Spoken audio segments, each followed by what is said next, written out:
காகங்கள் அப்படின்னு ஒரு ஹெட்டிங் போட்டுக்கங்க. வாசிங்க. லூக்கா எழுதின சுவிசேஷ புஸ்தகம் 12வது அதிகாரம் 24வது வசனம். லூக்கா 12:24. காகங்களை கவனித்து பாருங்கள். காகங்களை கவனித்து பாருங்கள். அவைகள் விதைக்கிறதும் இல்லை, அவைகள் விதைப்பதும் இல்லை, அறுக்கிறதும் இல்லை, அறுப்பதும் இல்லை. அவைகளுக்கு பண்டக சாலையும் இல்லை, அவைகளுக்கு பண்டக சாலைகளும் இல்லை, களஞ்சியமும் இல்லை, களஞ்சியமும் இல்லை. இல்லாவிட்டாலும் அவைகளையும் தேவன் பிழைப்பூட்டுகிறார். பறவைகளை பார்க்கிலும் நீங்கள் எவ்வளவோ விசேஷித்தவர்களாய் இருக்கிறீர்கள். அல்லேலூயா. ஆண்டவர் ஒரு காரியம் சொல்றார். காகத்தை என்ன பண்ணுங்க? கவனித்து பாருங்கள். கர்த்தர் நல்லவரா இருக்கிறார். நம்ம காக்காவை விரட்டி தான் பார்க்கிறோம், சோத்திரம். ஆனா ஆண்டவர் சொல்றாரு, காகத்தை கவனித்து பாருங்க. ஒன்னா இருக்க கத்துக்கணும். உண்மையை சொன்னா ஒத்துக்கும். காக்கா கூட்டத்தை பாருங்க. அதுக்கு கத்து கொடுத்தது நல்லா ஞாபகத்துல இருக்குன்னு தெரியுது. படமெல்லாம் பாட்டெல்லாம் எப்படி இருக்கு? ஆமா, வசனம் தான் ஞாபகத்துக்கு வரமாட்டேங்குது. சரி, போகட்டும். தேவன் நமக்கு உதவி செய்வார். அல்லேலூயா. பரிசுத்த ஆவியானவர் நமக்குள்ள இருக்கிறதே எதுக்கு தெரியுமா? அவர் சொன்ன வசனத்தை நினைப்பூட்டி கொடுக்க. அவர் சொன்ன வசனத்தை நினைப்பூட்டி கொடுக்க. சரி, போகட்டும். அப்ப உலகத்துல கூட பாடி இருக்கிறாங்க, காக்கா கூட்டத்தை பாருங்க ஐயா. அதுக்கு யார் சொல்லி கொடுத்தது? ஒன்னா இருக்க கத்துக்கங்க. ஐக்கியத்தை குறித்து சோத்திரம். உலக மனிதர்கள் என்ன பண்றாங்க? காக்கா வச்சு பாடி இருக்கிறாங்க. பாடினது யாரு? கண்ணதாசனா? தெரியல. கண்ணதாசன் வேதத்தை படிச்சவர். ஒருவேளை இதுல இருந்து இழுத்துட்டாரான்னு தெரியல. சரி, போகட்டும். அப்ப காகத்தை கவனித்து பாருங்கள் என்று ஆண்டவர் இயேசு சீசர்களுக்கு என்ன பண்ணுகிறார்? சொல்லுகிறார். இப்ப காகத்தை ஏதோ ஒரு விதத்துல நம்ம கவனிக்க வேண்டியது இருக்கு. எப்படிப்பட்ட காகமாய் இருக்கணும், எப்படிப்பட்ட காகமாய் இருக்கக்கூடாது, காகத்துக்குள் இருக்கிற நன்மை என்ன, காகத்துக்குள் இருக்கிற தீமை என்ன, இவைகளை படித்து நம்முடைய வாழ்க்கையை இரட்சகருக்கு என்ன பண்ணணும்? பிரியமாய் கொண்டு போய் சேர்க்கணும். அல்லேலூயா. சரி, வாசிங்க. யோபு 38:41. காக்கை குஞ்சுகள் தேவனை நோக்கி கூப்பிட்டு பாருங்க. காக்கை குஞ்சுகள் தேவனை நோக்கி கூப்பிட்டு ஆகாரம் இல்லாமல் பறந்து அலைகிற போது அவைகளுக்கு இரையை சபதரித்து கொடுக்கிறவன் யார்? பாருங்க, காக்காவுக்கு யார் ஆகாரம் கொடுக்கிறார்? காக்காவுக்கு யார் ஆகாரம்? ஆனா காக்கை குஞ்சுகள் தேவனை நோக்கி என்ன பண்ணுதான்? கூப்பிடு. அப்ப காக்கைகளுக்கு தெரியும் யார் தேவன், தன்னை படைத்த தேவன் யாருன்னு தெரியும். அது படைத்த தேவனை நோக்கி என்ன பண்ணுது? கூப்பிடுகிறது. இப்படிப்பட்ட காகமாய் நீங்களும் நான் என்ன பண்ணணும்? இருக்கணும். நம்முடைய தேவைக்காக, அதோடைய இறைக்காக அது தெய்வத்தை நோக்கி கூப்பிடுகிறது போல இந்த பூமியிலே வாழ்வதற்கு அநேக தேவைகள் இருக்கு. அநேக சூழ்நிலைகள், அநேக காரியங்கள் நம்முடைய வாழ்க்கையில கடந்து வரும்போது நம்ம அநேக காரியங்களை எதிர்பார்க்கிறோம். இந்த பூமியில உண்ண உணவு வேணும், உடுத்த உடை வேணும், இருக்க இடம் வேணும், வாழ தேவையான வசதி வாய்ப்புகள் வேணும். அதுபோல பலவிதமான சூழ்நிலைகளை நாம் சந்திக்கும் போது அதிலிருந்து தப்புவதற்குரிய நல்ல காரியங்கள் நமக்கு உண்டாகணும். இப்படி நம்முடைய வாழ்க்கையில அநேக தேவைகள், இந்த பூமியில உயிரோடு இருக்கிற வரைக்கும் நமக்கு தேவைகள் இருந்து கொண்டே இருக்கும். தேவைகள் என்ன பண்ணி கொண்டே இருக்கும்? இருந்து கொண்டே இருக்கும். ஏதோ ஒரு விதத்துல நமக்கு தேவைகள் தேவைப்பட்டு கொண்டே இருக்கும். அந்த தேவைகளுக்காக தேவனை நோக்கி பார்க்கிறவர்களா இருக்கணும். அல்லேலூயா. நீங்களும் நானும் எந்த தேவையானாலும் யாரைதான் நோக்கி பார்க்கணும்? தேவனை. அதை நம்ம வாழ்க்கையில அனுபவமாக்கணும். சோத்திரம். தேவைக்காக மற்ற மனிதர்கள் தேவைகளை பூர்த்தி செய்கிற இடத்துல இருந்தாலும் அவங்களை நோக்கி பார்க்க கூடாது. உறவுகள் அந்த இடத்துல இருந்தாலும் நோக்கி பார்க்க கூடாது. நண்பர்கள் அந்த இடத்துல இருந்தாலும் நோக்கி பார்க்க கூடாது. ஆமை சோதரன். எப்படிப்பட்டதான சூழ்நிலையில் நமக்கு உதவிகரம் வருகிறதா இருந்தாலும் என்ன பண்ணக்கூடாது. ஆனா தேவன் மனிதர்களை வைத்துதான் நம்முடைய தேவைகளை என்ன பண்ணுவார்? பூர்த்தி செய்வார். ஆனா அந்த மனிதர்களை யார் தான் தேர்ந்தெடுக்கணும்? தேவன் தான் தேர்ந்தெடுக்கணும். அப்ப தேவனை தான் நம்ம என்ன பண்ணணும்? நோக்கி பார்க்கணும். அல்லேலூயா. அதனால என்ன தேவை வரட்டும். சோத்திரம். நமக்கு படிப்பு ஒரு தேவையா இருக்கு, நல்லா படிக்கணும். தேவனை நோக்கி பாருங்க. ஆண்டவரே எனக்கு ஞானத்தை கொடுங்க, புத்தியை கொடுங்க, அறிவை கொடுங்க. சோத்திரம். எனக்கு படிக்கிறதுக்குரிய நல்ல சூழ்நிலைகளை தந்து நடத்துங்க அப்படின்னு சொல்லி ஆண்டவர்கிட்ட என்ன பண்ணணும்? தேவைக்காய் தேவனை நோக்கும் போது தேவையை முற்றிலுமாய் அவர் என்ன பண்ணுவார்? பூர்த்தி செய்து கொடுப்பார். அல்லேலூயா. அதுபோல குடும்பத்தின் தேவைகள், பொருளாதார தேவைகள், குடும்பத்தின் சமாதானம். சோத்திரம். குடும்ப ஜெபத்துல ஜெபம் பண்ணுவது, ஆண்டவரே குடும்பத்துல ஒரு நபருக்குள்ளும் பிசாசு புகுந்து என்ன பண்ணிடக்கூடாது? சமாதானத்தை கெடுத்து விட்டுறக்கூடாது. அதனால ஆண்டவரை நீங்க தான் என்ன பண்ணணும்? பாதுகாத்து குடும்ப சமாதானத்தை ஆசீர்வதிக்கணும் அப்படின்னு சொல்லி. குடும்பத்துல ஒரு நபருக்குள்ள பிசாசு புகுந்துட்டானா போச்சு, அவ்வளவுதான். முழு குடும்பத்துடைய சமாதானமே என்ன ஆயிரும்? கெட்டு போயிடும். பிசாசு அவங்களுக்குள்ள இருந்து கிரியை செஞ்சிருவான். அதனால ஒவ்வொரு நாள் ஆண்டவரே குடும்ப சமாதானத்திற்காக தேவனை என்ன பண்ணணும்? நோக்கி பார்க்கணும். ஆண்டவரே குடும்ப சமாதானமா இருக்கணும். குடும்ப நபர்களுக்குள்ளே சாத்தா வஞ்சித்து என்ன பண்ணிடக்கூடாது? வஞ்சனையாய் உள்ள நடந்து குடும்ப சமாதானத்தை கெடுத்துடக்கூடாது. அப்ப தேவனை தான் நோக்கி பார்க்கணும். அல்லேலூயா. குடும்ப சமாதானத்துக்காக தேவனை நோக்கி பாருங்க. குடும்ப சமாதானத்தை கெடுக்கிறது யாருன்னு பாருங்க. புருஷன் சொல்லாதீங்க. மனைவின்னு சொல்லாதீங்க, பிள்ளைகள் சொல்லாதீங்க. ஏதோ ஒரு விதத்தில் அவங்க பிசாசுக்கு இடம் கொடுத்ததுனால பிசாசு வந்து குடும்ப சமாதானத்தை என்ன பண்றான்? அவன் கெடுத்து போடுகிறான். ஆனா நீங்க தேவனை நோக்கி, ஆண்டவரே குடும்ப சமாதானத்தை தந்து ஆசீர்வதிங்க, யாருக்குள்ளயும் சாத்தா என்ன பண்ணிடக்கூடாது, வஞ்சகமா வந்து குடும்ப சமாதானத்தை கெடுத்து விடக்கூடாது அப்படின்னு சொல்லி ஜெபிப்பீர்களானால் கர்த்தர் கிருபையாய் சமாதானத்தை தந்து ஆசீர்வதிப்பார். அல்லேலூயா. நான் இதெல்லாம் கவனிப்பேன். குடும்பத்துல சமாதானம் யாரால கெட்டு போச்சு, எப்படி கெட்டு போச்சு, சாஸ் எந்த ரூட்ல வந்தான், எப்படி வந்தான், சோத்திரம் பிள்ளைகள்னா பிள்ளைகளுக்குள்ள இருந்து எப்படி வந்தான், அவன் அப்படியே அங்கிட்டு பார்த்தா நண்பர்கள் மூலியமா வந்திருப்பான். அப்ப பிசாசு நண்பர்கள் மூலியமா பிள்ளைகளுக்குள்ள வந்து, பிள்ளைகள் மூலியமா குடும்பத்துக்குள்ள வந்து குடும்பத்துல பெரிய குழப்பத்தை உண்டாக்கிடுவான். அல்லேலூயா. சோத்திரம் மனைவி மூலமா, மனைவி மூலம் ஏண்டா வந்துச்சு, ஆமா சோத்திரம் அவங்க பார்த்தா அவங்க உறவுன்னு போயிருப்பாங்க, அந்த உறவு ரசிக்கப்படாம இருக்கு. அப்ப அங்கே இருந்து குடும்பத்துக்குள்ள வந்து குடும்ப சமாதானத்தை கெடுத்திருப்பான். புருஷ மொழியா என்னடா புருஷ மொழியா வேலை பார்க்குற இடத்துல போனார், அங்கே யார்கிட்ட கேட்டார் ஏதோ ஒரு வழியா, அப்ப அந்த வழியா பிசாசு உள்ள வந்து புருஷ மொழியா என்ன பண்ணுது, குடும்ப சமாதானத்தை கெடுத்து போடுகிறது. அல்லேலூயா. இப்படி எந்த ரூபத்திலாவது பிசாசு குடும்ப சமாதானத்தை என்ன பண்ணுவான், கெடுத்து போடுவான். அதனால ஜெபிக்கணும், ஆண்டவரே எங்க குடும்பத்தில் இருக்கிற ஒருவரின் சாத்தா வஞ்சி தரக்கூடாது, குடும்ப சமாதானத்தை காத்து என்ன பண்ணணும், ஆசீர்வதிங்கப்பான்னு சொல்லி ஜெபிக்கும் போது கர்த்தர் குடும்ப சமாதானத்தை தந்து நடத்துவார். அல்லேலூயா. அதனால தேவைக்காக, சரீர சுகத்திற்காக மருத்துவமனை போக வேண்டாம்னு சொல்லல, ஆனா தேவனை நம்பி காரியங்களை செய்யுங்க. அல்லேலூயா. தேவனே நம்மளை அந்த பாதையில நடத்தி கொண்டு போகணும். கொஞ்ச நாள் காத்துருங்க, ஜெபம் பண்ணுங்க, அதுக்கப்புறம் ஒரு பிரயாசத்தை எடுங்க, அதை தேவன் என்ன பண்ணுவார், ஆசீர்வதிச்சு கொடுப்பார். தேவசமூகத்துல காத்திருக்காம ஜெபிக்காம நம்மளா ஒரு காரியத்துல நேரா ஓடி போவோம்னால் அது நன்மைக்கு பதிலாக என்னவா மாறி போகும், தீமையாய் மாறி போகும். நம்ம பார்க்கிற வைத்தியம் நமக்கு சரியா இருந்தா தானே போச்சு. அவங்க ஒரு தவறான வைத்தியத்தை பார்த்துட்டா, இல்ல அவங்க பார்த்தது சரிதான் ஆனா நம்ம சரீரம் அதை ஏற்றுக்கொள்ளல, என்ன பண்றது, பெரிய ஆபத்தான ஒரு சூழ்நிலையா போயிரும். அதனால தேவ சமூகத்துக்கு போய், ஆண்டவரே நீங்க என்ன பண்ணணும், காரியங்களை ஆசீர்வதிச்சு கொடுக்கணும் சொல்லும்போது கர்த்தர் ஆசீர்வதிச்சு கொடுப்பார். இறைக்காக காகம் யாரை நோக்கி பார்க்கிறதா, படைத்த தேவனை நோக்கி பார்க்கிறது. நம்முடைய தேவைகள் எதுவானாலும் இரட்சகரை நோக்கி பார்ப்போமானால் நம்முடைய தேவைகளை பூர்த்தி செய்து தேவன் ஆசீர்வதிப்பார். அல்லேலூயா. 147:9.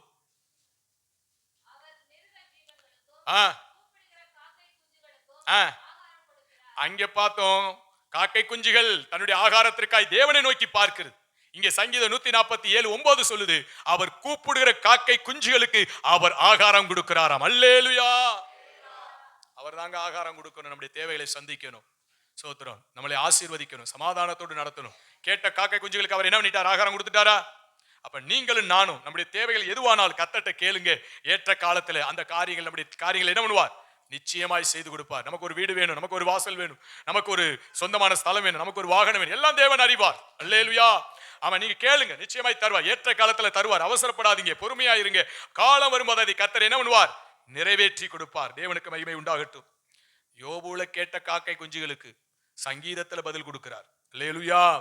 ஆமை சோத்திரம். கூப்பிடுகிற காக்கை குஞ்சுகளுக்கு தெய்வம் ஆகாரம் கொடுக்கிறார். எரேமியா 33:3 வாசிங்க. என்னை நோக்கி கூப்பிடு, அப்பொழுது நான் உனக்கு உத்தரவு கொடுத்து, அப்பொழுது நான் உனக்கு உத்தரவு கொடுத்து, நீ அறியாததும் உனக்கு எட்டாததுமான பெரிய காரியங்களை உனக்கு அறிவிப்பேன் என்று கர்த்தர் சொல்லுகிறார். அல்லேலூயா. காக்கா கூப்பிடுச்சு, காக்காவுக்கு ஆகாரத்தை கொடுத்தார். இப்ப ஆண்டவர் மனுபுத்திரரை பார்த்து சொல்றார், என்னை நோக்கி கூப்பிடுங்க. உலகத்துல இருக்கிறவங்க இயேசுவை நோக்கி கூப்பிடாததுனால அவங்களுடைய தேவைகள் அமை சோத்திரம் பூர்த்தி செய்யப்பட முடியாமல், சமாதானமாய் ஜீவிக்க முடியாமல், பரிசுத்தமாய் ஜீவிக்க முடியாமல் இந்த பூமியில பலவிதமான நஷ்டங்களை சந்தித்து பாதாளத்துக்கு நேராய் கடந்து போகிறார்கள். ஆனா நீங்கள் நானும், இயேசு நமக்கு சொல்லி இருக்கிறார், நம்முடைய தேவைகள் எதுவானால் யாரை நோக்கி கூப்பிடணுமா, இயேசுவை நோக்கி கூப்பிடணும். அல்லேலூயா. கர்த்தர் நல்லவரா இருக்கிறார். ஒரு சகோதரி சொன்னாங்க, அவங்களுடைய மகளுடைய பிரசவம், ஆமை சோத்திரம் பிரசவம் ஆகல, ரொம்ப கஷ்டமான சூழ்நிலை. உடனே சோத்திரம் ஒரு ரூம்ல போய் முட்டிக்கால் போட்டு, ஏசப்பா என் பிள்ளைக்கு நல்லபடியா பிரசவம் ஆகணும், அது வரைக்கும் இந்த இடத்தை விட்டு என்ன மாட்டேன், வரமாட்டேன் அப்படின்னு சொல்லி உதவி செய்யப்பான்னு சொல்லி ஜோம் பண்ணிட்டு அழுது ஜோம் பண்ணிட்டே இருக்கும்போது ஆமை சோத்திரம் ஒரு செய்தி வருது, பிள்ளைக்கு பிரசவம் ஆயிருச்சுன்னு சொல்லி. அல்லேலூயா. பிரசவமாகாத ஆபரேஷன் பண்ணணும்னு சொன்ன இடத்துல பிரசவம் நார்மலா ஆயிருன்னு சொல்லி கத்தொட்ட உட்கார்ந்த போது கத்தர் அற்புதமாய் அந்த சூழ்நிலையை மாற்றி அதை நார்மலாக்கி பிரசவத்தை ஆசீர்வதித்து தாயை செய்யும் தேவன் காத்தார். அல்லேலூயா. அதனால தேவனை நோக்கி கூப்பிடணும். ஆமென் சோதரே, என்னை நோக்கி கூப்பிடு, அப்பொழுது நான் உனக்கு உத்தரவு கொடுத்து நீ அறியாதது உனக்கு எட்டாததுமான பெரிய காரியங்களை உனக்கு அறிவிப்பே. இந்த காக்காட்டேந்து உன்னை படிக்கிறோம், அது தேவனை நோக்கி கூப்பிடுகிறது. அல்லேலூயா. நீங்களும் நானும் எந்த சூழ்நிலையிலும் தேவனை நோக்கி கூப்பிடுகிறவர்களா இருக்கணும். இரண்டாவது, காகம் என்ன செய்யும்னா கட்டளையை நிறைவேற்றுகிறது. கட்டளைகளை நிறைவேற்று, சொன்னதை அப்படியே கேக்குது. சொன்னதை சோத்திரம். இங்க இருக்கிற காகத்தை சொல்லல, அது அந்த ஒரு காக்கா நல்ல காக்காவா இருந்திருக்கு. அல்லேலூயா. ஆமென் சோத்திரம். 1 ராஜாக்கள் 17:2-4 முடிய உள்ள வசனத்தை நம்ம வாசித்து பார்ப்போமானால், பின்பு எலியாவின் நாட்களிலே வாசிங்க. பின்பு கர்த்தருடைய வார்த்தை அவனுக்கு உண்டாயிற்று. அவர், நீ இவ்விடத்தை விட்டு கீழ் திசையை நோக்கி போய் யோர்தானுக்கு நேராய் இருக்கிற கேரித் ஆற்றண்டையிலே ஒளித்துக் கொண்டிரு. அந்த ஆற்றின் தண்ணீரை குடிப்பாய். அங்கே உன்னை போஷிக்க காகங்களுக்கு கட்டளையிடுவேன் என்றார். அவன் போய் கர்த்தருடைய வார்த்தையின்படியே யோர்தானுக்கு நேராய் இருக்கிற கேரித் ஆற்றண்டையிலே தங்கியிருந்தான். காகங்கள் அவனுக்கு விடியற் காலத்தில் அப்பமும் இறைச்சியும் சாயங்காலத்தில் அப்பமும் இறைச்சியும் கொண்டு வந்தது. கர்த்தர் நல்லவரா இருக்கிறார். அல்லேலூயா. ஆண்டவர் காகத்துக்கு சொல்றாரு, எலியாவுக்கு சொல்றாரு, நான் காகங்களுக்கு உனக்கு கட்டளையிடுவேன், உனக்கு வேண்டிய ஆகாரத்தை அது என்ன பண்ணும், கொண்டு வரும். அதனால கேரித் ஆற்றண்டையில போய் நீ என்ன பண்ணு, இரு. அந்த வார்த்தைக்கு கீழ்ப்படிந்து எலியா போறார். அதுபோல காகங்கள் கர்த்தருடைய கட்டளையை கேட்டு என்ன பண்ணி கொண்டு வருது, இறைச்சியும் அப்பத்தையும் என்ன பண்ணுது. எத்தனை காக்கா? காகங்கள் போட்டிருக்கு. அநேக காகங்கள். ஒரு இறைச்சியை கொண்டு வந்து அவனுக்கு பசி ஆகுமா? அதனால நிறைய காகங்கள் என்ன பண்ணுது, இறைச்சியை எடுத்துக்குது, அப்பத்தை எடுத்துக்கிட்டு என்ன பண்ணுது, ரொட்டியை தூக்கிக்கிட்டு பறக்குது. யாருக்கு கொடுக்க? எலியா தேவ மனிதனுக்கு கொடுக்கும்படி சொன்ன கட்டளைக்கு அப்படியே கீழ்ப்படி. அல்லேலூயா. எந்த காகமாவது உங்களுக்கு வந்து கொடுத்துருக்கா? உங்கள்ட்ட இருந்து பறிச்சுக்கிட்டு தான் போகும். அல்லேலூயா. அதுக்கு நீங்க ஒரு திருட்டு காக்கா, அண்ட காக்கா அப்படின்னு பேர் வைப்பீங்க. உடைய திருடிட்டு போகும். சோத்திரம். அதுக்கு ஒரு கதையை வேற சொல்லி வச்சிருக்கிறாங்க. சரி, தேவனுக்கு மகிமை உண்டாகட்டும். அப்படிப்பட்ட காகங்களா நீங்க இருக்கக்கூடாது. அடுத்தவங்கள்ட்ட பறிச்சுக்கிட்டு போற காகமா இருக்கக்கூடாது. கொடுக்கிற காகமா இருக்கணும். அல்லேலூயா. கொண்டு போய் கொடுக்குதுங்க இந்த காகம். அதுக்கு இறைச்சினா ரொம்ப பிடிக்கும். யாருக்கு? காகம். சோதரம். அது சோதரம் அடுத்த காகம் கூட கொடுக்காது. அதனால இந்த கறி வெட்டுற இடத்துல பாருங்க, அசந்த நேரத்தில் அப்படியே தூக்கிட்டு போயிடும். ஆமா, அப்படியே காகம் நின்றுகிட்டே இருக்கும். அவன் வெட்டிக்கிட்டு இருக்கும் போதே ஒரு துண்டத்தை என்ன பண்ணிட்டு போயிடும். அவன் என்னதான் வலை ஓட்டு சோத்திரம் என்ன பாதுகாப்பா இருந்தாலும் அழகா அவனை ஏமாத்தி போட்டு என்ன பண்ணிடும், நிறைய தூக்கிட்டு போயிடும், இறைச்சியை தூக்கிட்டு போயிடும். அப்ப இறைச்சினா அதுக்கு ரொம்ப பிடிக்கும். சோத்திரம். வேற ஏதாவது அப்பமா இருந்தா கூட கொடுத்துடலாம், இறைச்சியை கொடுக்க முடியாது. ஆனா கர்த்தருடைய கட்டளை, நீ இறைச்சி என்ன பண்ணணும், சாப்பிடக்கூடாது. இறைச்சியை கொண்டு போய் யார்கிட்ட கொடுக்கணும்? எலியாவுக்கு கொடுக்கணும் அப்படின்னு. எல்லா காகங்களும் அவனுக்கு எந்த அளவுக்கு இறைச்சி தேவையோ அத்தனையும், சில காகம் இறைச்சியை தூக்குது, சில கால அப்பங்களை என்ன பண்ணுது, தூக்குது. எல்லாம் தூக்கிட்டு போய் அந்த எலியாவுக்கு என்ன பண்ணுது, வேதம் சொல்லுகிறது, வாங்குவதை பார்க்கிலும் கொடுப்பதே நலம். அல்லேலூயா. அதனால யாராவது கொடுப்பாங்களா, யார் வீட்டிலாவது போகலாமா, எங்கேயாவது பறிக்கலாமா, அப்படியே பறிச்சிடலாமான்னு நினைக்க கூடாது. சோதரம். கட்டளையை நிறைவேற்றுகிற காகமாய் கொடுக்கிறவர்களாய் நாம் என்ன பண்ணணும், இருக்கணும். அல்லேலூயா. ஆமே சோதரம். கொடுக்க தாங்க ஆசீர்வாதம். நீங்க ஆசீர்வதிக்கப்படணும் அப்படின்னா கொடுத்தால்தான் நமக்கு ஆசீர்வாதம் என்ன முடியும், பெற்றுக்கொள்ள முடியும். ஆமே சோதரம். சில பேர் கர்த்தருடைய பணத்தையே கொடுக்கறது இல்லை. சோதரம். அப்புறம் எங்க அடுத்த கட்டத்துக்கு போறது? கர்த்தருடைய பணங்கிறது தசமபாகம். அல்லேலூயா. கர்த்தருடைய பிள்ளைகள் ஒரு நாள் தசமபாகத்துல கைய வச்சிடாதீங்க. நீ வருஷம் ஃபுல்லாலும் உழைச்சாலும் நீ ஆக போறது தரித்திரம் தான். அல்லேலூயா. ஏன்னா அது யாருடைய பணம்? கர்த்தருடைய பணம். அது பண்டக சாலைக்கு ஆசாருடைய கரத்துக்கு போகணும். அப்பத்தான் அது நமக்கு ஆசீர்வாதம். அதனால வீட்டுல அது இருக்கக்கூடாது. அதனாலதான் ஞாயிற்றுக்கிழமை, அந்த காலத்துல எல்லாம் ஞாயிற்றுக்கிழமை ஆயிடுச்சுன்னா அந்த இடத்துக்கு போய் உடனே தசமபாகத்தை என்ன பண்ணிடுவாங்க, கொடுத்துருவாங்க. ஏன் தெரியுமா? இருந்தா ஏதாவது நெருக்கடியில செலவு பண்ணிடுவோம். அந்த காலம் வறுமையான காலம். அதனால இருக்கிற காணிக்கை என்ன பண்ணிடுவாங்க, தசமபாகத்தை எடுத்து செலவு பண்ணிடக்கூடாதுன்னு சொல்லிட்டு அதை எடுத்துட்டு போய் அந்தந்த வாரத்துல என்ன பண்ணிடுவாங்க, பண்டக சாலையிலே ஆசாருடைய கரத்துல கொடுத்து ஜெபிச்சு அந்த ஆசீர்வாதத்தை சுதந்திரிப்பார்கள். அல்லேலூயா. கர்த்தர் நல்லவரா இருக்கிறார். அதனால வாரம் கொடுக்கணுங்கிறது இதல்ல, மாதத்துக்கு ஒரு அவங்களுடைய சூழ்நிலைக்கு ஏற்றவாறு நம்ம செய்யறோம். ஆனா தசமபாகத்தை எடுத்து உங்களுக்காக, உங்க குடும்பத்திற்காக, உங்க பிள்ளைகளுக்காக ஒரு நாள் ஒருபோது என்ன பண்ணிடக்கூடாது, செலவு பண்ணிடக்கூடாது. அப்படி செலவு பண்ணிவீர்களானால் தரித்திரம் வந்து சேரும். அல்லேலூயா. விதை நல்ல சாப்பிட்டு போட்டு அவன் வாழ்க்கையில என்ன முடியாது, விவசாயம் பண்ண முடியாது. அதுபோல நம்முடைய வாழ்க்கையில விதை நல்ல போல இருக்கிறது எது, தசமபாகம். அதனால அதை தேவனுடைய பண்டக சாலையில கொண்டு போய் சேர்த்தாதான் நம்ம வாழ்க்கை ஆசீர்வாதம். ஆமை சொந்த தசமபாகத்தை கொடுக்கிறது விதைக்கிறது சமம். ஆமை ஒரு நல்ல விதைச்சா எப்படி பல மடங்காய் மணிகள் வருதோ அதுபோல நம்முடைய வாழ்க்கையிலே அவர் சொன்னார், தசமபாகத்தை செலுத்தும் போது வானத்தின் பலகணிகளை திறந்து இடம் கொள்ளாமல் போக மட்டும் நான் உன்னை ஆசீர்வதிப்பேன் என்று கர்த்தர் சொன்னார். அல்லேலூயா. இதுலயும் தவறான உபதேசங்கள் வருது. தசமபாகமே என்ன பண்ண வேண்டியதில்லை, கொடுக்க வேண்டியதில்லை. அவங்களுக்கு ஏதோ பென்ஷன் வரும்னு நினைக்கிறேன். அதனால அவங்களுக்கு அந்த தேவைகள் இல்லை. சோத்திரம். வேதம் நமக்கு என்ன சொல்லுது? சோத்திரம். அது எல்லாம் நியாயப்பிரமாணம். அதெல்லாம் என்ன, மோசையின் மூலியமா எழுதி கொடுக்கப்பட்ட நியாயப்பிரமாணம். அதனால நாம் நியாயப்பிரமாணத்தை கை கொள்ள வேண்டிய அவசியம் அப்படின்னு பேசுறாங்க. மோசை காலத்துல நியாயப்பிரமாணம் தான். ஆபிரகாமுடைய வாழ்க்கையில நியாயப்பிரமாணமா? ஆபிரகாம் மெல்கிசேதேக்கின் முறைமைப்படி சாலோமின் ராஜா எதிர்கொண்டு வரும்போது அவனுக்கு என்ன பண்ணுகிறான், தான் கொண்டு வந்த எல்லாவற்றிலும் தசமபாகத்தை செலுத்துகிறான். அவன் அப்பத்தையும் தண்ணீரையும் கொடுத்து ஆசீர்வதிக்கிறான். அல்லேலூயா. அப்ப அவன் எப்படி தசமபாகம் கொடுத்தான்? ஆபிரகாம். அது நியாயப்பிரமாணம் இல்லையே. அப்ப நியாயப்பிரமாணத்திற்கு முன்பதாகவே ஆபிரகாமுக்கு தேவன் தசமபாகத்தை குறித்து என்ன பண்ணியிருந்தார், பேசியிருந்தபடினாலே அவன் செலுத்துகிறதில் தாமதமாய் இருக்கவில்லை. அதனாலதான் தேவன் ஆபிரகாமை என்ன பண்ணார், ஆசீர்வதித்து கர்த்தர் உயர்த்தினார். அல்லேலூயா. 10 ரூபாய் கிடைச்சாலும் 1 ரூபாய் தனியா எடுத்து வச்சுட்டு மீதி இருக்கிறத தான் என்ன பண்ணணும்? செலவு பண்ணணும். எனக்கு 1ஆம் தேதி ஆனிச்சுன்னா முதல் வேலையே சோத்திரம் எல்லா கணக்கு வழக்க பார்த்து தலைமை சபைக்கு என்ன பண்ணணும்? சோத்திரம் தசோபாகத்தை போய் கொடுக்க முடியாது. அதனால கூகுள் பேல சோத்திரம் போட்டு விட்டு முழங்கால நின்று ஐயா ஜெபம் பண்ணுங்க சோத்திரம் அப்படின்னு என்ன பண்ணிடுறது? சோத்திரம் ஜெபம் பண்ணிக்கிறது. அல்லேலூயா. சில பேர் போட்டு விடுறது. எப்படி போட்டு விடுறது? கூகுள் பேல போட்டு சோத்திரம் அதோட ஸ்கிரீன்ஷாட் எடுத்து சோத்திரம் மெசேஜ் அனுப்பிச்சு விட்டுருவாங்க. அப்படி செய்ய வேண்டாம்னு சொல்லல, முதல்ல ஜெபம் பண்ணிக்கணும். ஐயா தசோபாகத்தை என்ன பண்ணியிருக்கிறேன்? போட்டிருக்கிறேன், ஜெபம் பண்ணுங்க அப்படின்னு சொல்ல ஆசீர்வதிச்சு ஜெபிக்கணும். சரி, அந்த அளவுக்கு அவங்களுக்கு விளக்கி தெரியலன்ட்டு நான் என்ன பண்ணுவேன்? அதுக்கப்புறம் ஜெபம் பண்ணி ஒரு ஆடியோ என்ன பண்றது? போட்டு விடுறது. தேவனுக்கு மகிமை உண்டாகட்டும். அல்லேலூயா. ஏன்னா தசமம் கொடுக்கிறது சத்தியம். அதுக்கப்புறம் ஊழியக்காரர் அதை ஆசீர்வதிச்சு ஜெபிக்கணும். அதுதான் நமக்கு ஆசீர்வாதம். அதனால அந்த ஒழுங்குக்குள்ள தான் கடந்து போகணும். அதனால கர்த்தருடைய பிள்ளைகள் இந்த ஒழுங்குக்குள்ள வரணும். அதனால சோத்திரம் அந்த காகங்களா என்ன பண்ணுது? அந்த இறைச்சியை கொண்டு வந்து ஆமீன் ஊழியக்காரருடைய கரத்துல கொடுக்கிறது, கடமையை நிறைவேற்றுகிறது. ஆமீன் சோத்திரம் அது கொடுக்கிற இடத்திற்கு வருகிறது. சோத்திரம் இந்த கொடுத்த காகத்துக்கு தேவன் எப்படி கொடுத்திருப்பார்? அளவில்லாமல் கர்த்தர் கொடுத்திருப்பார். அல்லேலூயா. சோத்திரம் இப்படிப்பட்ட காகங்களாய் நீங்கள் நான் என்ன பண்ணணும்? இருக்கணும். சில பேர் தேவன்கிட்டே பறிக்குது, திருடுது, தசமபாகத்தை பிடிக்குது. சோத்திரம் சில பேருக்கு சோத்திரம் மற்றவர்களுக்கு செய்ய வேண்டிய நன்மைகளை செய்ய விடாதபடி இப்படி என்ன பண்ணுது? இப்படி பல விதங்கள்ல ஏமாத்தி பறிக்குது. அப்படிப்பட்ட காகமாய் நீங்கள் நான் இருக்கக்கூடாது. அப்படி வீட்டை வந்து நிரப்பக்கூடாது. அப்படி கொள்ளை பொருளால் வீட்டை நிரப்பணும்னா அது நமக்கு ஆசீர்வாதமா இருக்காது. நீதிமொழிகள் 1 சொல்லுது, அதிலே நாம் விலகி இருக்க வேண்டும் என்று சொல்லி. அல்லேலூயா. ஆமா, அவனோட நமக்கு ஒரு பங்காளியா இருப்போம், வீட்டை கொள்ளையினால் நிரப்போம், பதவி இருப்போம், அப்படியே திருடி என்ன பண்ணிடுவோம்? வீடு முழுவதையும் நிரப்பிடுவோம். அப்படி சொன்னாலும் அவன் நயங்காட்டினாலும் அவனுக்கு நீ சம்மதியாதே என்றுதான் நீதிமொழிகள் 1 நமக்கு சொல்லி கொடுக்குது. அல்லேலூயா. அதனால தவறான வழியில போய் என்ன பண்ணிடக்கூடாது? சம்பாதிக்கிற இடத்துக்கு போயிடக்கூடாது. நேர்மையான வழியில சம்பாதிக்கிறவர்கிற காரியத்தில் தசமபாகத்தை செலுத்தும், காணிக்கைகளை செலுத்தும். இப்படி சோத்திரம் கொடுத்துதான் கர்த்தருடைய ஆசீர்வாதத்தை நம்ம என்ன பண்ணணும்? சுதந்திரிக்க முடியும். எந்த அளவுக்கு நீங்க கொடுக்குறீங்களோ, எந்த அளவுக்கு விதைக்கிறீங்களோ அந்த அளவுக்கு அறுவடை. அப்படித்தானே? ஒரு மூட்டை விதைச்சா எவ்வளவு வரும்? அதுக்குரிய பலன் வரும். ஒரு 10 மூட்டை வரட்டும் சோத்திரம். 10 மூட்டை விதைச்சா 100 மூட்டை வரும். அல்லேலூயா. அதனால எந்த அளவுக்கு நீங்க விதைக்கிறீங்களோ அவங்கள மட்டும் அப்படியே ஆசீர்வாதமா இருக்கிறாங்க அப்படின்னா விதைக்கிறாங்க.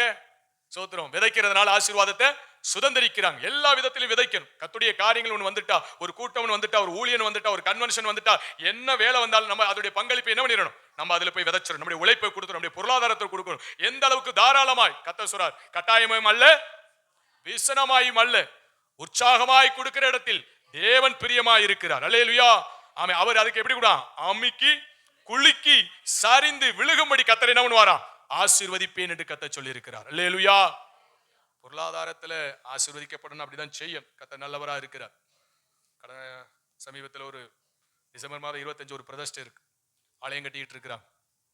என்னால முடிஞ்ச ஒரு சில உதவியை பாஸ்டர்கிட்ட சொல்லி கொடுத்து அப்ப அவர் சொன்னார், ஏய் உனக்கு எவ்வளவு நெருக்கம் இருக்கு, எவ்வளவு கஷ்டம் இருக்கு சோத்திரம் அப்படின்னாரு.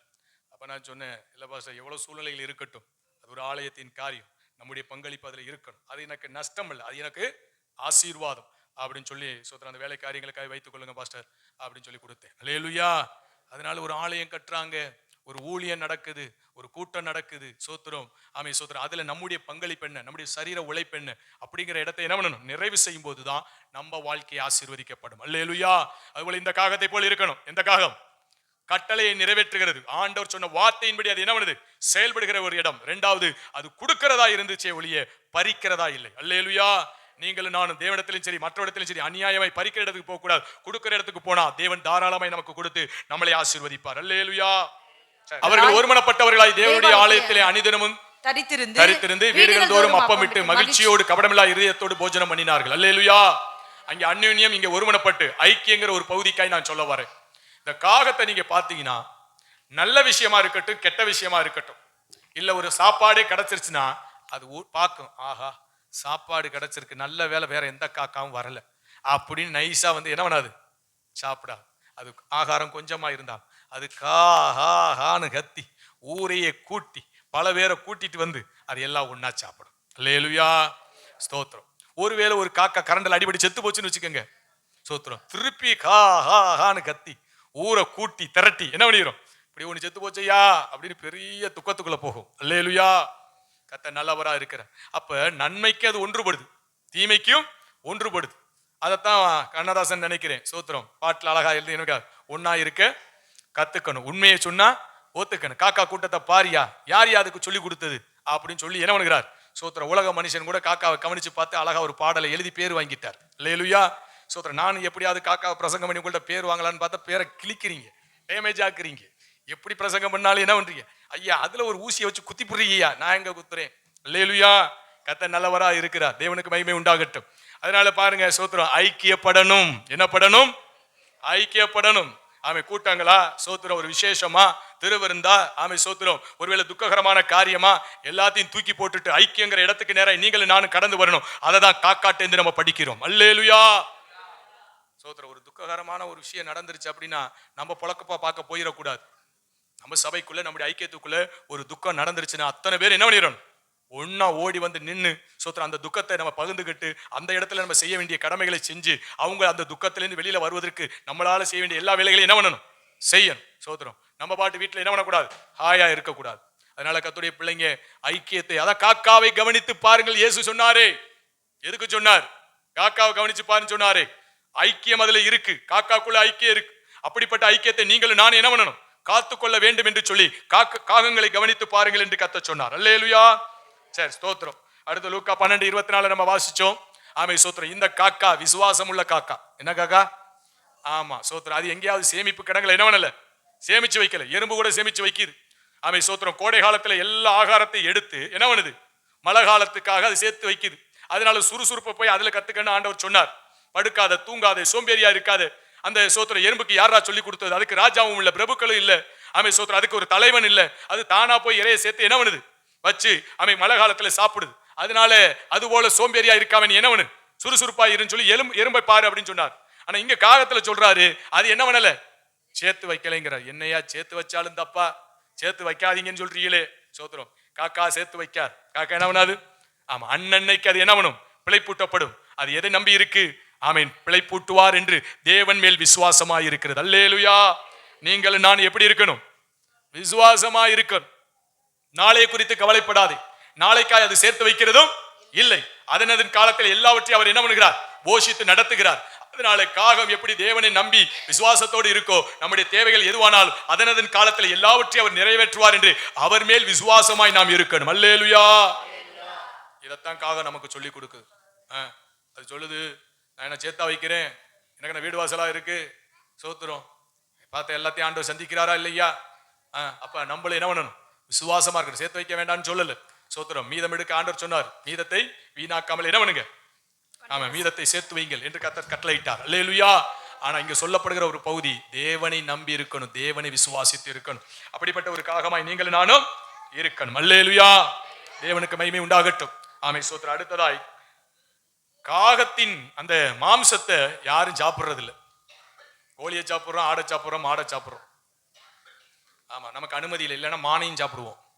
ஏன்னா ஆண்டவர் சொல்லிட்டார். என்ன சொன்னார்?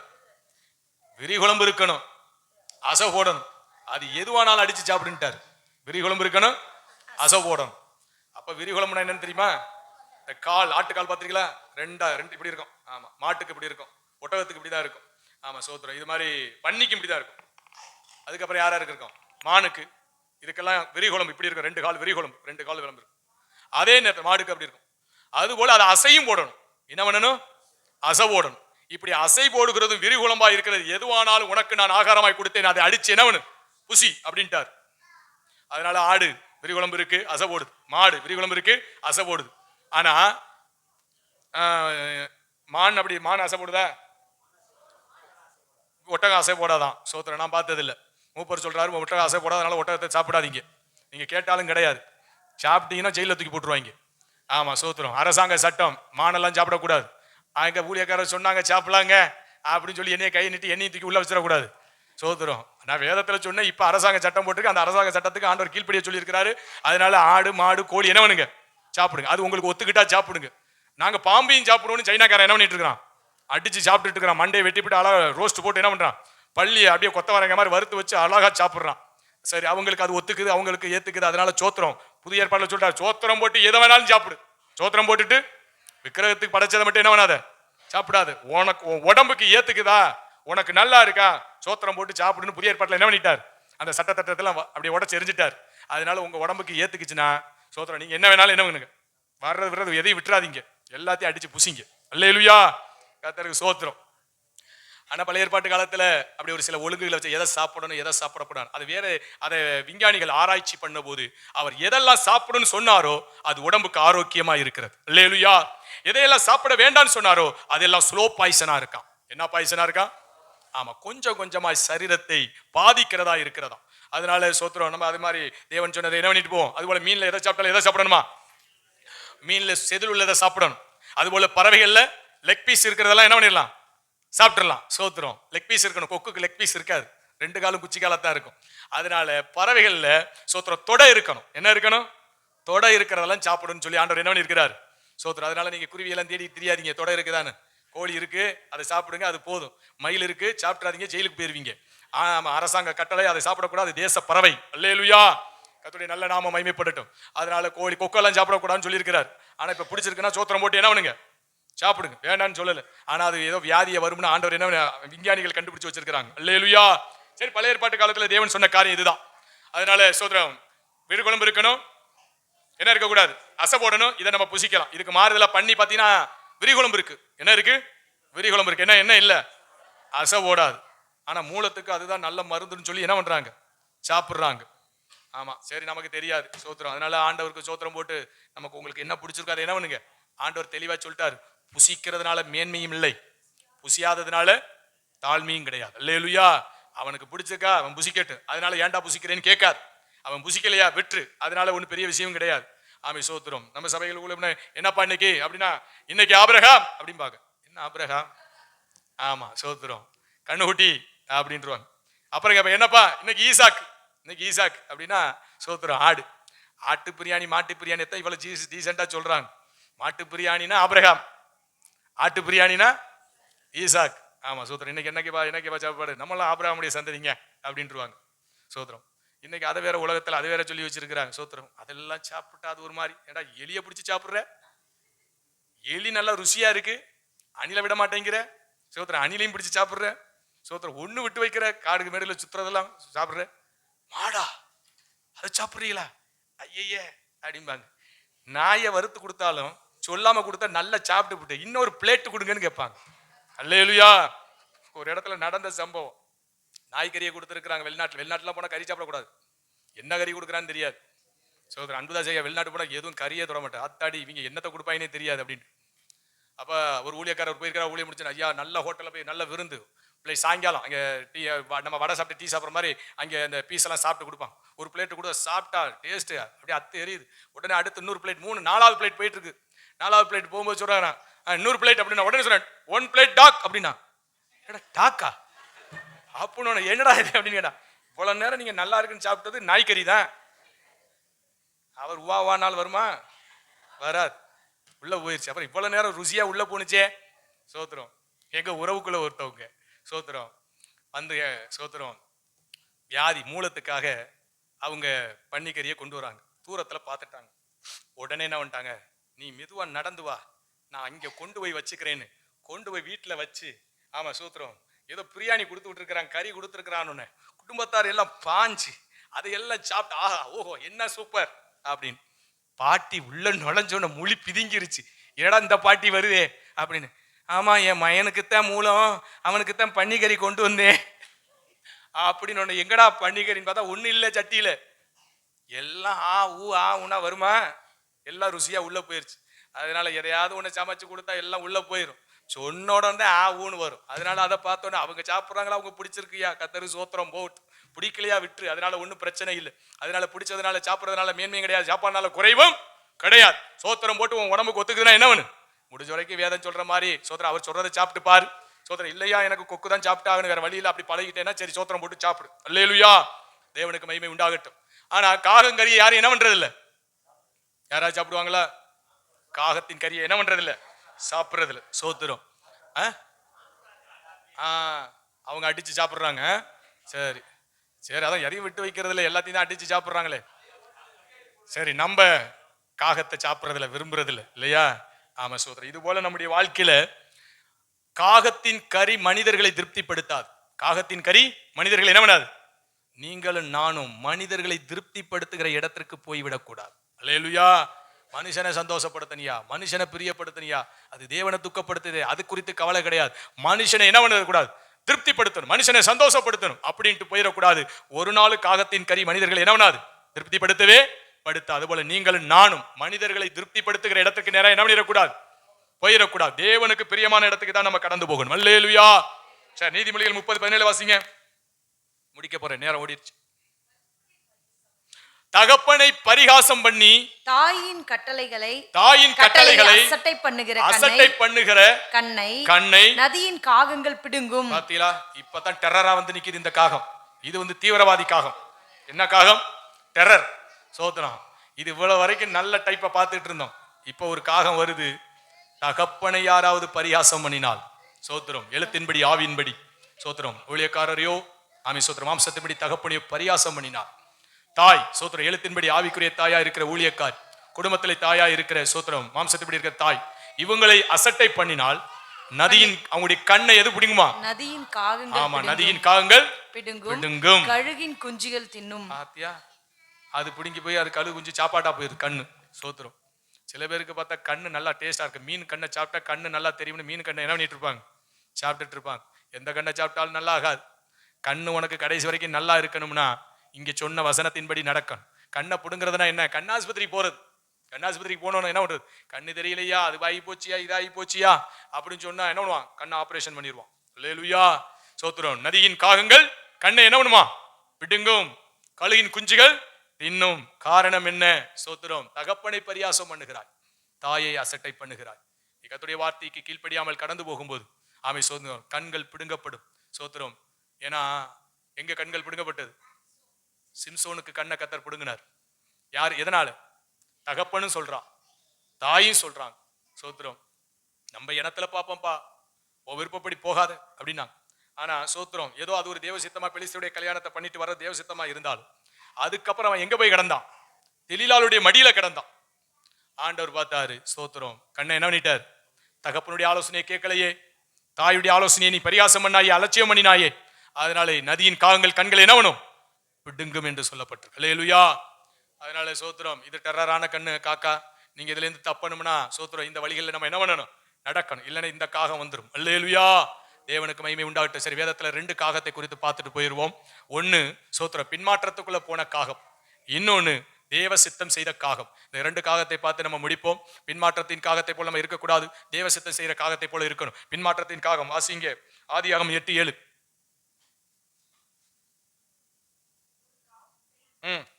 ஒரு காகத்தை வெளியே விட்டான். ஒரு காகத்தை வெளியே விட்டான். பேழையில இருந்து நோவா வெளியில விடுறான் ஒரு காகத்தை. அது புறப்பட்டு பூமியின் மேல் இருந்து ஜலம் வற்றி போகும் வரைக்கும் போகிறதும் வருகிறதுமாய் இருந்தது. அல்லேலூயா. சோத்திரம். அதுக்கப்புறம் போனதான் போயிருச்சு, திரும்பி வரவே இல்ல. அப்ப இப்படிப்பட்ட காகமா இருக்க கூடாது. இது எங்க இருந்த காகம்? இது பேழைக்குள் இருந்த காகம். ஜலப்பிரளயத்துக்கு தப்புன காகம், தேவனுடைய நியாய தீர்ப்புக்கு தப்புன காகம். இது ஒரு விசுவாசி. இது சபைக்குள்ள வந்து இருக்கு, பேழைக்குள்ள வந்து இருக்கு. சோத்திரம். நோவாவுடைய கட்டுப்பாட்டுக்குள்ள இருக்கு. நோவா என்ன ஆகாரம் கொடுக்கிறாரோ அதை மட்டும் தான் என்ன பண்ணுது? புசிக்குது. அதுக்கு முன்னால உலகத்துல இருந்துச்சு, இஷ்டம் போல வாழ்ந்துச்சு, பாவத்துல இருந்துச்சு, அநேக தீமைக்குள்ள இருந்துச்சு, எல்லா சுத்தத்துக்குள்ளும் கிடந்துச்சு. ஆனா எப்ப பேழைக்குள்ள வந்துச்சோ இப்ப அது விரும்புறபடி என்ன பண்ண முடியல, அது வாழ முடியாது. நோவா தான் அதுக்கு ஆகாரம் கொடுக்கணும். ஆமை சோத்திரம். அது மனம் திரும்பின ஒரு காகமா, ஆமை ரட்சிப்பை பெற்றுக்கொண்ட ஒரு காகமா, சோத்திரம், ஞானசான நீதியை நிறைவேற்றி சபையின் ஐக்கியத்துக்குள்ள இருக்கிற ஒரு காகமாய் நோவாவின் பேழைக்குள்ள இருக்கிறது. அல்லேலூயா.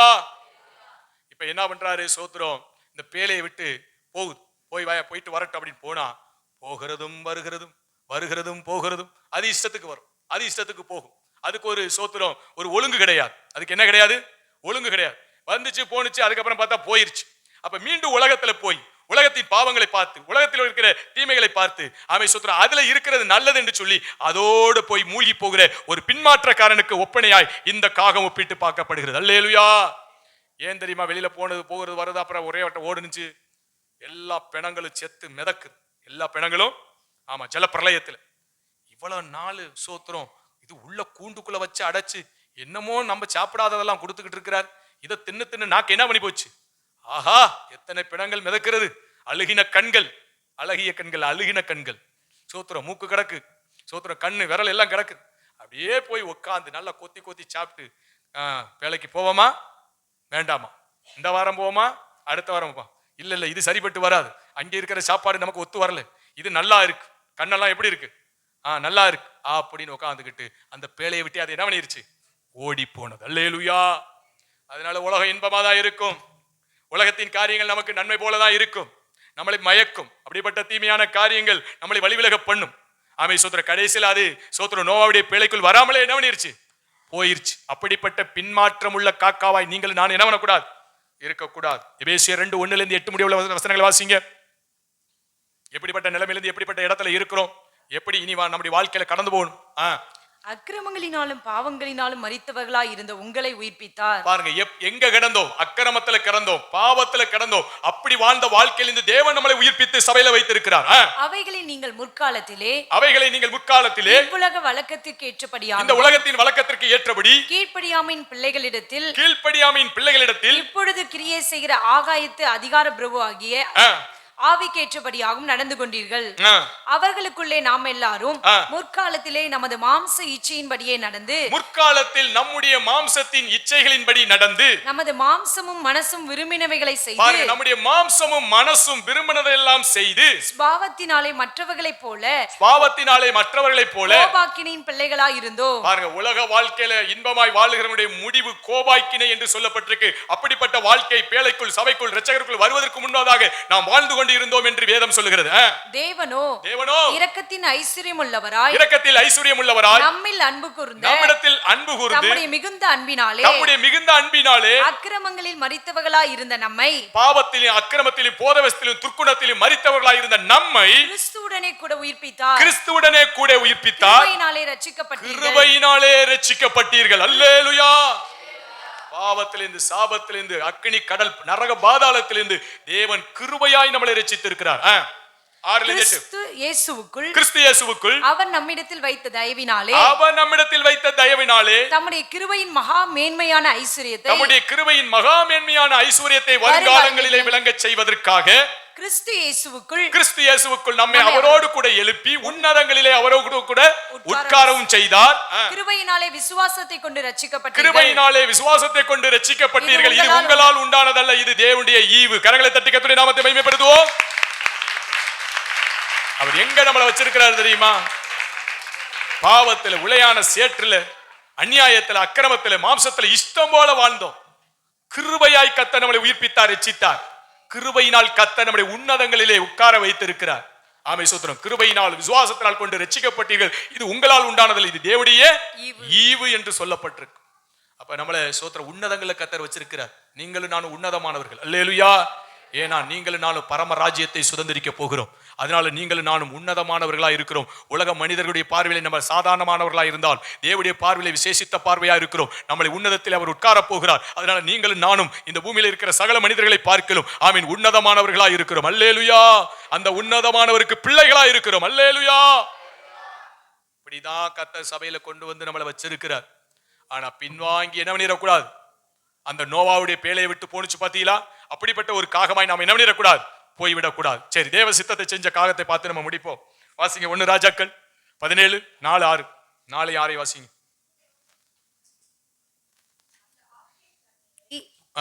1 ராஜா 17:4.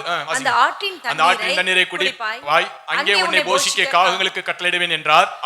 அவன் போய் காகங்கள் அவனுக்கு விடியற் காலத்தில் அப்பமும் இறைச்சியும் சாயங்காலத்தில் அப்பமும் இறைச்சியும் கொண்டு வந்தது. போதும், கர்த்தர் நல்லவரா இருக்கிறார்.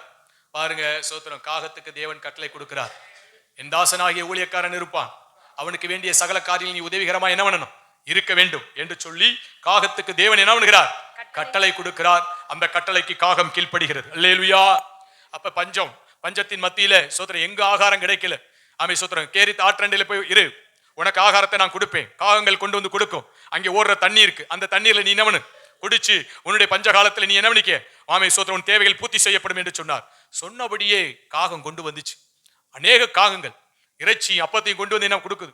அந்த ஆத்துல ஓடுற தண்ணியை என்ன பண்றார்? குடிக்கிறார். அப்ப சோத்திரம் தேவனுடைய கட்டளையை நிறைவேற்றுகிற காகமாய், தேவ சித்தத்தை நிறைவேற்றுகிறதாய், ஊழியத்துக்கு எல்லா விதத்திலும் உதவிகரமாய் ஒத்தாசையாய் இருக்கிற ஒரு காகமாய் இருந்ததை போல நீங்களும் நானும் தேவனுடைய ராஜ்யத்திற்கு எல்லா விதத்திலும் உதவியாய் ஒத்தாசையாய், ஊழியர்களுக்கு உதவியாய் ஒத்தாசையாய் இருக்கிற தேவ சித்தத்தை நிறைவேற்ற இப்படிப்பட்ட காகத்தை போல் இருக்கணும். அல்லேலூயா. எப்படி நான் இங்கே கொண்டு போய் கொடுக்கிறது? பஞ்சகாலம். மனுஷனுக்கு மட்டும் இல்ல, மிருகத்துக்கு பஞ்சகாலம். சோதரம் பறவைகளுக்கும் பஞ்சகாலம். சோத்திரம். ஆனா அதன் மத்தியில சோத்திரம் கர்த்தருடைய கட்டளையை ஏற்றுக்கொண்டு இறைச்சியை எடுத்துக்கொண்டு ஆமை சோத்திரம் எலியாவை சந்தித்து எலியாவுக்கு கொடுக்கிறதை பார்க்கிறோம். அல்லேலூயா. சோத்திரம். யோனாவுக்கு தேவன் மீனுக்கு கட்டளையிட்டார். ஆமா, அவன் பேழையிலேருந்து என்ன பண்ணுவான்? கடலுக்குள்ள குதிப்பான். குதிச்ச மாத்திரத்துல நீ என்ன பண்ணி ஆகணும்? அவனை போய் விழுங்கணும். இல்லைன்னா மூச்சு திணறி செத்து போயிடுவான். சாகிறதுக்குள்ளாட்டி நீ என்ன பண்ணி ஆகணும்? விழுங்கணும். இந்த அந்த சுறா மீன் எந்த மீனோ தெரியல, இந்த கப்பலை சுத்தி சுத்தி சுத்தி சுத்தி சுத்திக்கிட்டே இருக்கு. எப்ப எந்த திசையில விழுவான்னு தெரியாது. அவன் சாகிறதுக்குள்ளாட்டி விழுங்கணும். இது தேவ கட்டளை. அதனால ஊழியக்காரனுக்காக அது என்ன பண்ணுது? அந்த கப்பல் பின்னாலே போகுது, இங்கிட்டு பாக்குது, கிழக்க வந்து பாக்குது, மேற்க வந்து இன்னும் விழுகலையே. சோத்திரம். இங்கிட்டு சுத்துது, அங்கிட்டு சுத்துது. ஏன்னா தேவ சித்தம் செய்ய துடிக்குது. அல்லேலூயா. சோத்திரம். நம்மளா இருந்தா என்ன பண்ணுவோம்? சோத்திரம். அவன் செத்ததுக்கு அப்புறம் முழுங்குவோம். முழுங்குனீங்களா? நீங்க தான் முழுங்க சொன்னீங்க. எப்ப முழுங்கணும் நான் சொன்னீங்க? அவன் வந்து விழுந்தா, நான் விழுந்து முழுங்கினேன், அவன் செத்து போயிட்டா, நான் என்ன பண்ணேன்? இந்தாங்க அப்படின்னு சொல்லி என்ன பண்ணிடும்? இப்படிப்பட்ட ஒரு மீனாத்தான் நம்ம இருப்போம். ஆனா அது ரொம்ப வேகமா நிக்குது. சாகக்கூடாதவன். சாகிறதுக்குள்ளாட்டி என்ன பண்ணி ஆகணும்? முழுங்கி வயிற்றுக்குள்ள கொண்டு போய் சேஃபா அவனுக்கு கதகதப்பா என்ன பண்ணணும்? அவனுக்கு உடம்பு சூட கொடுத்து அவனை காப்பாற்றணும். அப்படின்னு அந்த கப்பலை எவ்வளவு நேரம் சுத்துனுச்சோ தெரியல. அது இங்கிட்டு அங்கிட்டுமா அலையுது. நீங்க நினைக்கிறீங்க எப்படிப்பட்ட கப்பல் தெரியல. சின்ன கப்பலா பெரிய கப்பலான்னு தெரியல. பெரிய கப்பலா இருந்தா அதை சுத்தி வர்றதுக்கே அரை மணி நேரம் ஆகும். சோத்திரம். எப்படியோ சுத்தி கீத்தி விழுந்த உடனே டபால்னு ஓடி போய் என்ன பண்ணுச்சு? விழுங்குச்சு. பாத்தீங்களா? சோத்திரம். தேவ சித்தத்தை செய்கிற அந்த மீன் சோத்திரம் யோனாவை விழுங்கி சோத்திரம் யோனாவை ஏப்பம் விட்டுட்டு போகல. சோத்திரம். யோனாவை காப்பாற்றுவதற்காய் விழுங்குது. சோத்திரம். தேவ கட்டளைக்கு கீழ்ப்படிது, தேவ சித்தத்திற்கு கீழ்ப்படிது. இல்லைன்னா அவன் செத்து போவான். அவன் சோத்திரம் அப்படியே விழுங்கி அவனை பாதுகாப்பா கொண்டு போய் நினிவேலை கொண்டு போய் சேர்த்தது. அல்லேலூயா. கர்த்தர் நல்லவரா இருக்கிறார். நீங்களும் நானும் இந்த காகத்தை போல அவன் தேவ சித்தம் செய்யும்படியாய், ஊழியத்துக்கு உதவியாய், ஊழியர்களுக்கு ஒத்தாசையாய் நின்று கர்த்தருடைய ராஜ்யத்தை நிறைவேற்ற, தேவனுடைய விருப்பத்தை நிறைவேற்ற, அப்படிப்பட்ட தேவ சித்தத்தை நிறைவேற்றுகிற காகமாய் நீங்களும் நானும் இருக்கணும். அல்லேலூயா. அப்படியே முழங்கால் மண்டிடுவோம், கண்களை மூடுவோம், இரட்சகரை நோக்கி பார்ப்போம்.